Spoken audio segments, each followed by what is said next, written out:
శ్రీ గురుదత్త. జై గురుదత్త. శ్రీ మహాగణాధిపతయే నమ. శ్రీ సరస్వత్యై నమ. శ్రీపాదవల్లభాయ నమ. ఆధ్యాత్మిక బంధువులకి, దత్త బంధువులు మందికి కృతజ్ఞతాపూర్వక అభివందనాలు తెలియజేసుకుంటూ, ఇవాళ మనం సమర్థ రామదాసులు వారి దివ్య లీలల వైభవంలో మనం ఇవాళ 36వ రోజు స్మరణం చేసుకుంటున్నాం. ముందుగా విఠల్ బాబా వారి పాదపద్మాలకి, మాతా నిరంజనానంద సరస్వతి మాతాజీ పాదపద్మాలకి శిరస్సు వంచి నమస్కారం చేసుకుని ఇవాళ లీలలను మనం స్మరణం చేసుకుందాం.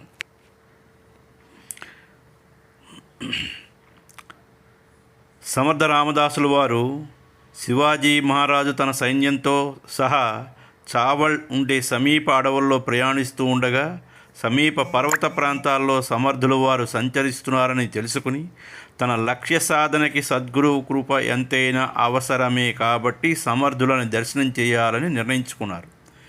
అయితే కొంతమంది అనుయాయుల్ని వెంటబెట్టుకుని గురువు తాలూకా దర్శనానికి వచ్చి సాష్టాంగ నమస్కారం చేసి చేతులు కట్టుకొని శివాజీ గారు నిలబడ్డారు.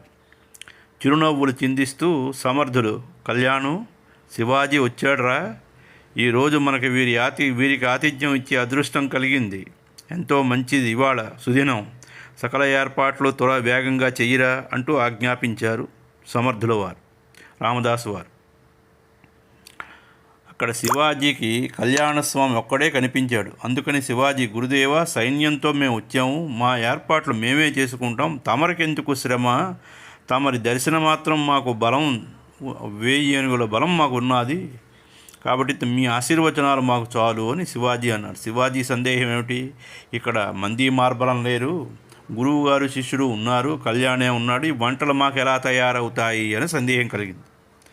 సమర్థ రామదాసులు వారు, ఏమి శివబా, మీకు ఆతిథ్యం ఇవ్వడానికి శ్రీరాములకి భారమా, మీ సైన్యం సుమారు ఎంతమంది ఉంటారు అని అడిగారు. శివాజీ గారు, దాదాపు 2000 మంది ఉన్నారు గురువుగారు అని అన్నాడు. కళ్యాణ్, రాజావారికి వారికి వచ్చిన సైన్యానికి కూడా సరిపడ పదార్థాలన్నీ సిద్ధం చేసేవా అంటూ ప్రశ్నించారు గురుదేవులు కళ్యాణ్ని. కళ్యాణ్ తడబాట పడకుండా, అయ్యా గురుదేవా, ఆ పని మీదే ఉన్నాను అన్నాడు. శివాజీరాజు ఒక వంక గమనిస్తున్నాడు. అక్కడ వంట పాత్రలు 4గురికి మాత్రమే మాత్రమే కనిపిస్తున్నాయి. ఈ మహత్యం ఎలాగైనా తెలుసుకోవాలని ప్రయత్నం చేస్తున్నాడు శివాజీ. కళ్యాణస్వామి కొంచెం సేపు తర్వాత చూస్తే సమర్థులు వారి ధ్యానంలో ఉన్నారు. వారి ధ్యానం ఎప్పుడు పూర్తవుతుందోనని అలా కాచి కూర్చున్నాడు. కళ్ళు తెరిచే సమయానికి దగ్గరగా వెళ్ళి, గురుదేవా, భోజనాలు వడ్డించే వేళ అయింది అని చెప్పగానే సమర్థులు వెళ్ళి ఆ పక్కనే ఉన్న రాతి పలక తొలగించి చూడు అన్నారు. కళ్యాణం మహాబలాఢ్యుడు కాబట్టి వెళ్ళి ఆ రాతి పలకను తొలగించాడు. అది ఒక పెద్ద గుహ. ఆ గుహలో పెద్ద పెద్ద అండాలలో ఆహార పదార్థాలన్నీ, మిఠాయిలు గమగమలాడుతూ దర్శనమిచ్చేవి. అంతేకాదు రాజుగారికి, మంత్రులకి, సైనికులకి వారి వారి హోదాలకు తగినటువంటి ఆసనాలు, విస్తరాకులు కూడా పరిచి సిద్ధంగా ఉన్నాయి. ఈ విచిత్రమైనటువంటి సంఘటన తన శిష్యుడైనటువంటి, ఎంతో ప్రేమపాత్రుడైనటువంటి సమర్థ రామదాస్ స్వాములు వారి తాలూకా శిష్యుడైనటువంటి కళ్యాణం అనుంగ సేవకుడు. అలాంటి కళ్యాణే ఆశ్చర్యపోయాడు. పట్టరాని ఆనందంతో రాజావారు వాళ్ళ సైన్యం ఆహ్వానించి వాళ్ళకి సకల మృష్టాన్న భోజనం వడ్డి, వాళ్ళకి ఏది కావాలంటే అది వడ్డించి ఆశ్చర్యపరిచారు. అందరూ మహాప్రసాదాన్ని కడుపారా తిని కడుపు నిండా భుజించారు. ఆ ప్రదేశానికి రామ్గళి అని పేరు పెట్టారు. ఆ ప్రదేశానికి రామ్గళి అనే పేరు వచ్చింది. సైనికులంతమంది కూడా వాళ్ళ స్థానానికి వెళ్ళిపోయిన తర్వాత ఈ వింత సంఘటన గురించి ఆలోచన శివాజీ మనసులో సందేహాత్మకంగా దొలిచేస్తున్నది.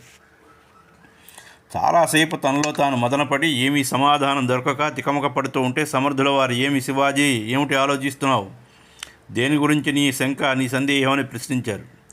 అతను, దొరికిందే కదా అని గురుదేవా, తమరు ఇప్పుడు చేసిన ఏర్పాట్లు, ఈ పసందైనటువంటి విందు భోజనం గురించి నాకు బుర్రకి తట్టకుండా ఉంది, ఇది ఎలా సంభవం అయింది, సాధ్యమైంది అని ఆలోచిస్తున్నాను.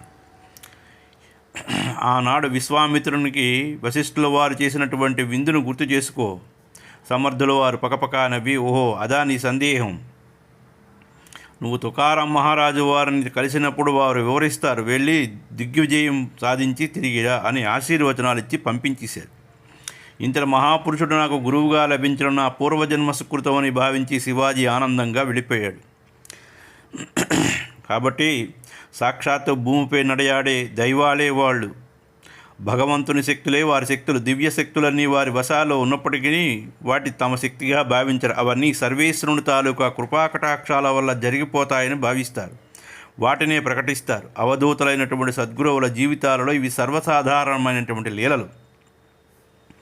శివాజీ మహారాజు గారు ఒకసారి ఏమిటి చేశారు? తన ప్రయత్నంలో విజయం సాధించి తిరుగు ప్రయాణంలో దేహుగాంలోని తుకారాం మహారాజు వారిని దర్శించి తమ సైన్యమంతా వెంటరాగానే ఆ ఊరు బయటనే వాళ్ళని విడిచిపెట్టి తుకారాం స్వామివారిని కలవడానికి వెళ్ళి నిలయానికి వెళ్ళారు. ఇక్కడ ఆ సమయంలో మహాసంకీర్తన జరుగుతున్నది. ఆ సంకీర్తనామృతంలోనే అందరి మనసులు శాంతిని పొందడం అనుభవంలోకి వచ్చింది. సంకీర్తన పూర్తయింది. జై జయనాదాలు చేసి భక్తులందరినీ ఆశీర్వదించి ఇళ్లకు పంపించేశారు. శివాజీ మహారాజు వారి దగ్గరికి పోయి నమస్కారం చేసి దిగ్విజయోస్తు అని దీవించి కుశల ప్రశ్నలు అడిగారు. తుకారాం వారు శివాజీ మహారాజు వారి దగ్గరికి పోయి నమస్కారం చేసి అన్ని ప్రశ్నలు అడిగిన తర్వాత, సంతోషం, మీ గురుదేవులు సమర్థుల వారి కృపాకటాక్షాలు అపారంగా నీకు ఉన్నాయి. మీ సంరక్షణలో హిందూ మతానికి ఏర్పడినటువంటి గ్లాని దూరమై మహారాష్ట్రలో ఉన్నటువంటి ప్రజలు సుఖ సంతోషాలతో ఊపిరి పీల్చుకుంటున్నారు. సంతులకి సాధువులకి సర్వత్రా గౌరవం లభిస్తున్నది. గోబ్రాహ్మణ సేవ, ప్రజాసేవ, దీనదళితుల సేవ అన్నీ తమ పరిపాలనలో చక్కగా నడుస్తున్నది అని ప్రశంసించారు తుకారాం వారు. శివాజీ మహారాజ్, అవును మహారాజా, ఇవంతా కూడా మీ దయ వల్లనే నాకు సద్గురువుని దర్శనం, స్పర్శన, సంభాషణ, మంత్రదీక్షలు లభించాయి. వారి అనుగ్రహంతో మేము తలపెట్టినటువంటి దుష్ట నిగ్రహణ కార్యక్రమం నిరాటంకంగా సాగుతున్నది. ఈ విషయంలో నేను తమకి సమర్థుల వారికి ఎప్పుడూ కూడా రుణపడే ఉంటాను అన్నారు శివాజీ. తుకారాం స్వామి తన ఇంటి పరివారంతో శివాజీ మహారాజు వారు ఇంటికి వచ్చారు. వారికి ఆతిథ్యం ఇవ్వడానికి అన్ని ఏర్పాట్లు పూర్తి చేయండిరా అని వారి శిష్య బృందాన్ని ఆజ్ఞాపిస్తూ ఉండగా శివాజీ మహారాజు వారు, స్వామి, మా వెంట పరివారం చాలా సైన్యం ఉన్నది. మీ దర్శనాన్ని అనుగ్రహించండి చాలు, అదే మాకు ఆతిథ్యం. మాకు సెలవిస్తే మేము వెళ్ళిపోతాం అంటూ ఉండగా తుకారాం వరాహ, రాజావారు ఎందుకు కంగారు పడుతున్నారు? సర్వేశ్వరుని సంస్థానంలో దేనికి కొరత లేదు. ప్రాణులన్నిటికీ పోషించేవాడు నాథుడు కాబట్టి అన్నీ ఆ చక్రధారి తాలూకు అనుగ్రహంతో లభిస్తున్నవే. కాబట్టి ఏమీ భయపడవలసిన అవసరం లేదు. తమ గుర్రాలకు ఇప్పుడే దాణా మరియు గడ్డిని పంపిస్తాను.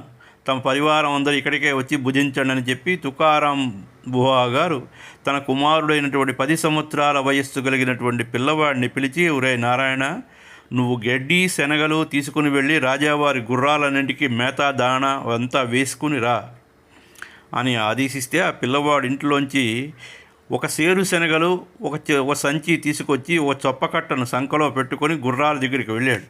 శివాజీరాజు ఎంతో ఆశ్చర్యంతో అలా చూస్తున్నాడు.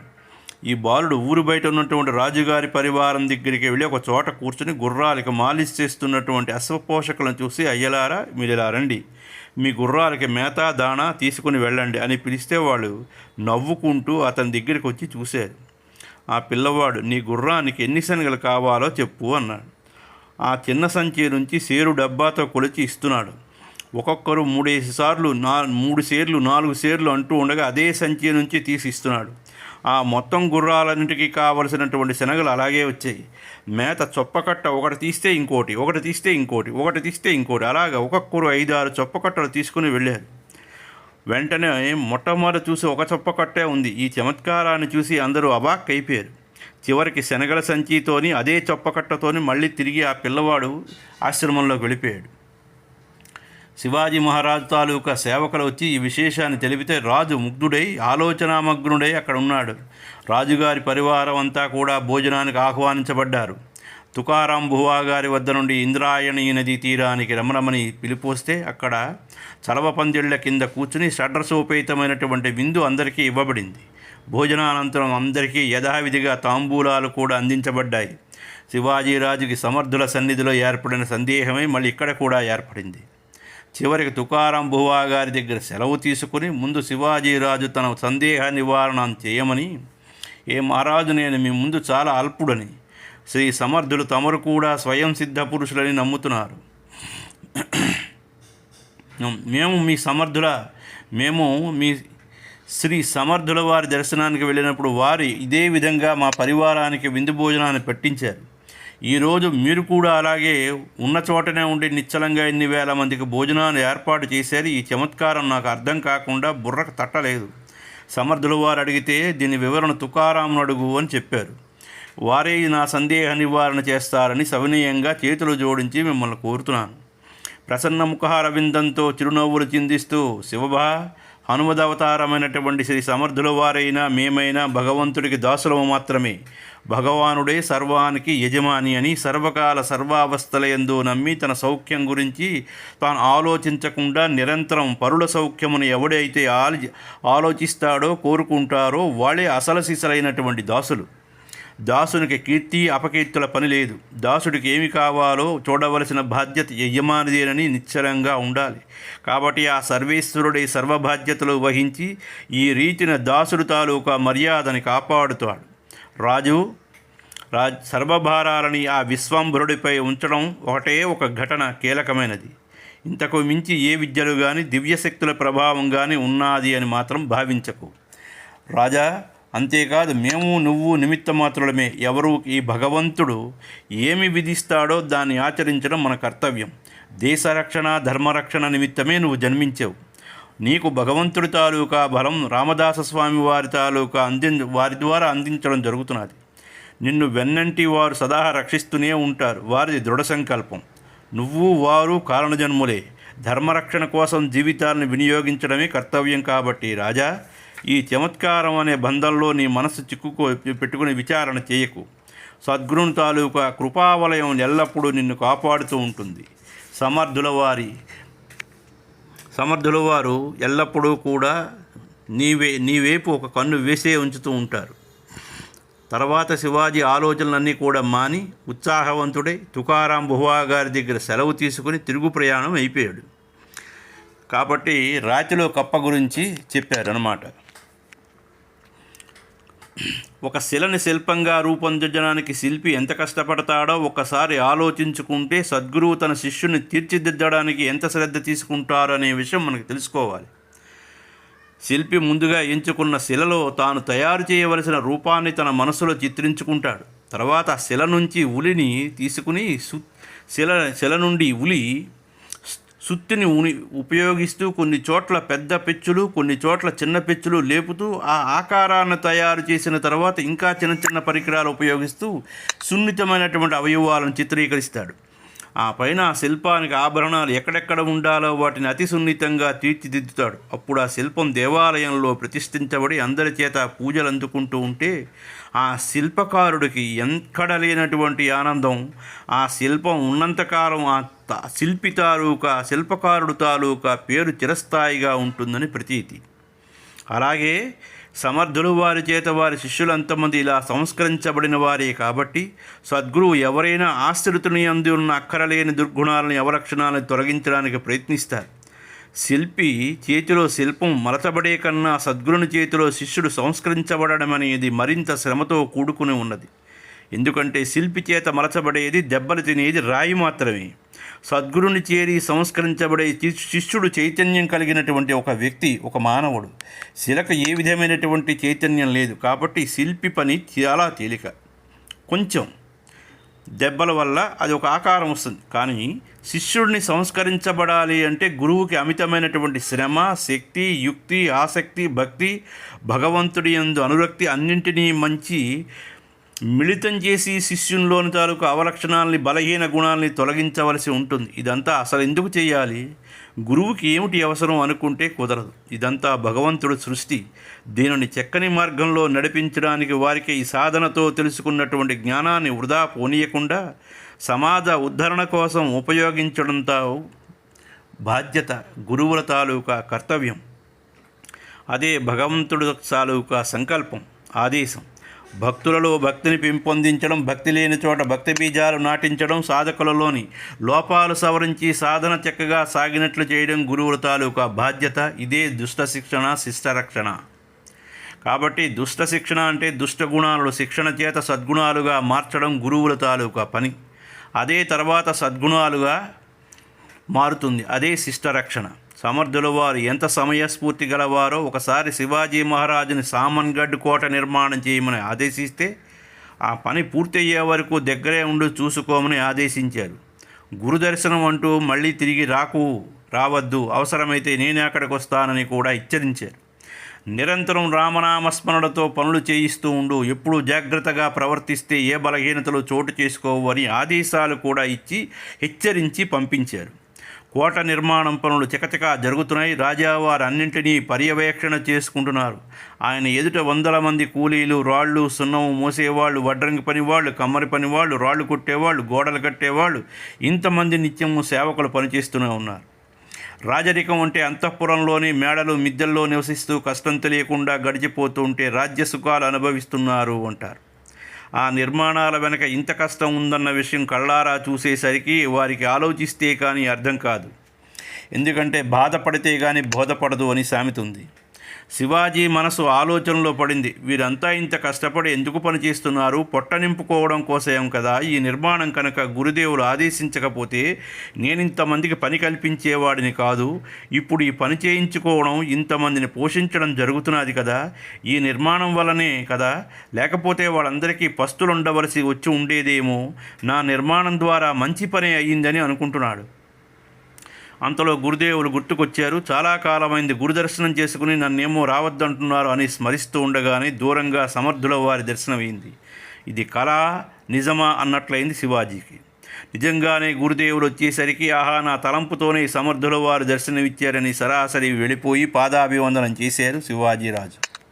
వారు వస్తున్న వైపు కోటకు దారే లేదు, పెద్ద లోయ ఉన్నది, తమరు ఎలా వచ్చారు అని అడిగాడు. సమర్థుల వారు నవ్వుతూ, శివాజీ, రాజు తాలూకా మనస్సు పరధ్యానంలో యామరపాటులు ఎప్పుడూ ఉండకూడదు. ఎల్లప్పుడూ ఎటు నుండి ఏ శత్రువు వస్తాడోనని సావధానంతో ఉండాలి. అయినా కోట నిర్మాణం చూద్దామని వచ్చానులే అంటూ ఒక చోట ఆగి ఇక్కడ ఒక ద్వారం ఉండాలని సూచించారు. శివాజీ, అవును స్వామి, దీనికి పెద్ద బండ అడ్డం వచ్చింది. అది పగలగొడితే కానీ దానికి దారి ఏర్పడదు.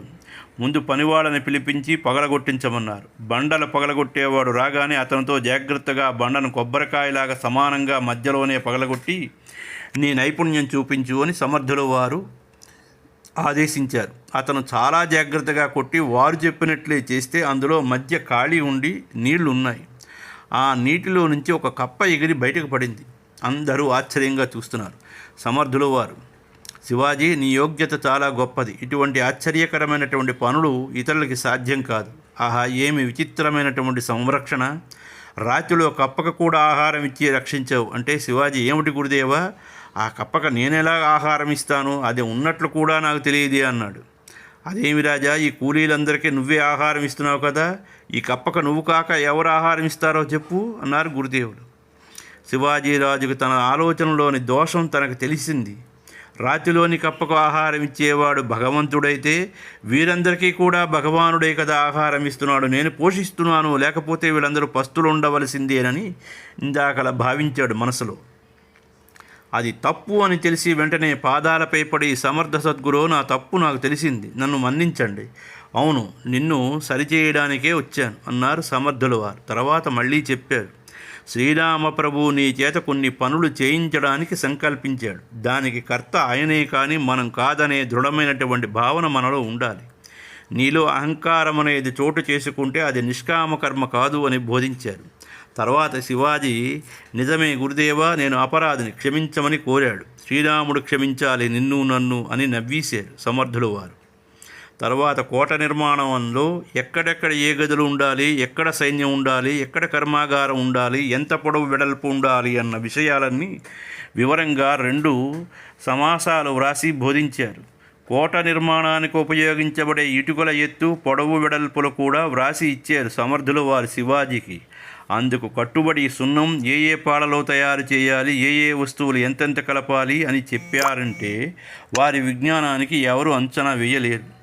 అనుసరించి ధన్యత పొందవచ్చు. అందుకే దాసబోధన నిత్యము పారాయణ గ్రంథంగా అందరూ పఠిస్తూ ఉంటారు అని తెలిసి నిత్యానందుల వారు విద్యాసాగరులతో ఇంకా ఎన్నో విషయాలు శ్రోతలతోని చెప్పి ఈ అధ్యాయాన్ని ముగించడం జరిగింది. జై జయ రఘువీర సమర్థ శ్రీరామ జయ రామ జయ జయ రామ అని జయ జయనామాలు పలికారు. ఇవాళ 36వ రోజు పారాయణ స్మరణం పూర్తయింది.